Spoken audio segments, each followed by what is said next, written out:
परशुराम का जन्म एक ब्राह्मण परिवार में हुआ था। उनके पिता महर्षि भृगु के पुत्र महर्षि जमदग्नि और माता रेणुका थीं। उनके जन्म के संबंध में प्रचलित पौराणिक कथा के अनुसार महर्षि जमदग्नि ने पुत्रेष्टि यज्ञ किया था, जिससे प्रसन्न होकर देवराज इंद्र ने उनकी पत्नी रेणुका को वरदान दिया था। इस वरदान के परिणामस्वरूप ही उनकी पत्नी रेणुका के गर्भ से वैशाख की शुक्ल तृतीया यानी अक्षय तृतीया को पांचवें पुत्र के रूप में परशुराम का जन्म हुआ। परशुराम का जन्म स्थान मध्य प्रदेश के इंदौर जिला ग्राम मानपुर के जानापाव पर्वत था। परशुराम जी का उल्लेख रामायण, महाभारत, भागवत पुराण और यहाँ तक कि कल्कि पुराण तक में मिलता है। वैसे उनकी लोकप्रियता का सबसे बड़ा कारण अहंकारी और धृष्ट है वंशी क्षत्रियों का पृथ्वी से 21 बार संहार किया जाना है। मान्यता ये भी है कि भारत में मौजूद अधिकतर ग्राम भगवान परशुराम द्वारा ही बसाए गए हैं। उनका प्रमुख उद्देश्य पृथ्वी पर हिंदू वैदिक संस्कृति का प्रचार प्रसार करना था। परशुराम जी भले ही ब्राह्मण परिवार से संबंध रखते हो, पर वे केवल ब्राह्मण समाज के ही आदर्श नहीं है बल्कि पूरे हिंदू समाज के आदर्श माने जाते हैं। सतयुग में जब उन्हें भगवान शिव के दर्शन करने से गणेश जी द्वारा रोका गया तो उन्होंने अपने परशु से गणेश जी के दंत पर प्रहार कर दिया था। तभी से गणेश जी एक दंत कहलाए।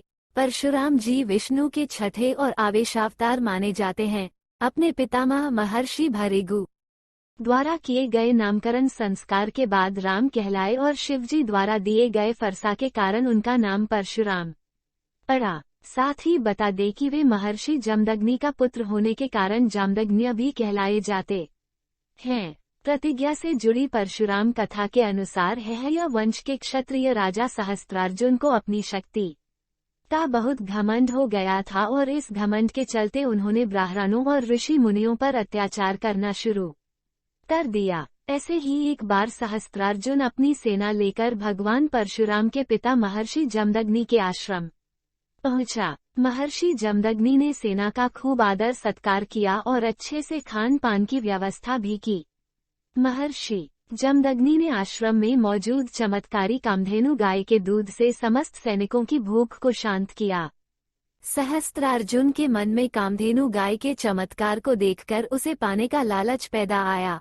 अपने लालच के कारण उसने महर्षि से कामधेनु गाय को बलपूर्वक छीन लिया। जब इस बात की भनक परशुराम को लगी तो उन्होंने क्रोध में आकर सहस्त्रार्जुन का वध कर डाला। फिर यहीं से शुरू परशुराम की प्रतिज्ञा की कहानी आरंभ होती है, जब सहस्त्रार्जुन के पुत्रों ने प्रतिशोध की अग्नि में जलते हुए महर्षि जमदग्नि का वध कर दिया। पिता की हत्या किए जाने के बाद उनकी मां रेणुका भी वियोग में चिता पर सती हो गईं। परशुराम ने अपने पिता के शरीर पर 21 घाव को देखे थे। इन घावों को देखते हुए ही उसी क्षण परशुराम ने प्रतिज्ञा ली कि वो इस धरती से समस्त क्षत्रिय वंशों का 21 संहार करेंगे। परशुराम कथा में उनके अनेकों नाम है, जिनमें से हमने उनके कुल 21 नामों का जिक्र किया है, जो इस प्रकार है: भार्गव, भृगुपति, रेणुकेय, कोंकणासुत, जामदग्न्य, राम, परशुधर, खंडपरशु, ऊर्ध्वरेता, मातृकच्छिद, मातृप्राणा, कार्तवीर्यारी, क्षत्रांतक, न्याक्ष, न्यस्तदंड। परशुराम ने अपनी माता का वध अपने पिता महर्षि भृगु के कहने पर किया था। जब रेणुका के देरी से आने के कारण क्रोध के आवेग में महर्षि भृगु ने माता रेणुका का सिर काटने के आदेश दिया तो उनके सभी भाइयों ने ऐसा करने से मना कर दिया, जिस पर महर्षि भृगु ने उन्हें विचार चेतना नष्ट हो जाने का श्राप दे दिया था। जब परशुराम से उन्होंने ऐसा करने के लिए कहा तो श्राप के भय और अपने पिता की आज्ञा का उल्लंघन न करते हुए उन्होंने अपनी माता रेणुका का सर धड़ से अलग कर दिया। महर्षि भृगु परशुराम के आज्ञा पालन से खुश हुए और फिर उन्होंने वरदान मांगने को कहा। परशुराम जी ने अपने पिता से 3 वरदान मांगे, जिसमें से पहला वरदान था उनकी माता को जीवित कर दिया जाए, दूसरा वरदान था भाइयों की विचार चेतना नष्ट न हो और तीसरा वरदान था कि उन्हें मरने की स्मृति याद न रहे। क्रोंचारी, ब्रह्मराशि, स्वामिघ्नि, सह्याद्रवासी, चिरंजीवी आदि श्रीमद्भागवत में परशुराम के विवाह के संबंध में कोई उल्लेख नहीं मिलता है, इसलिए अधिकतर लोगों का मानना है कि वे आजीवन ब्रह्मचारी रहे, जबकि विष्णु पुराण में परशुराम की पत्नी के संबंध में हमें वर्णन इस प्रकार मिलता है।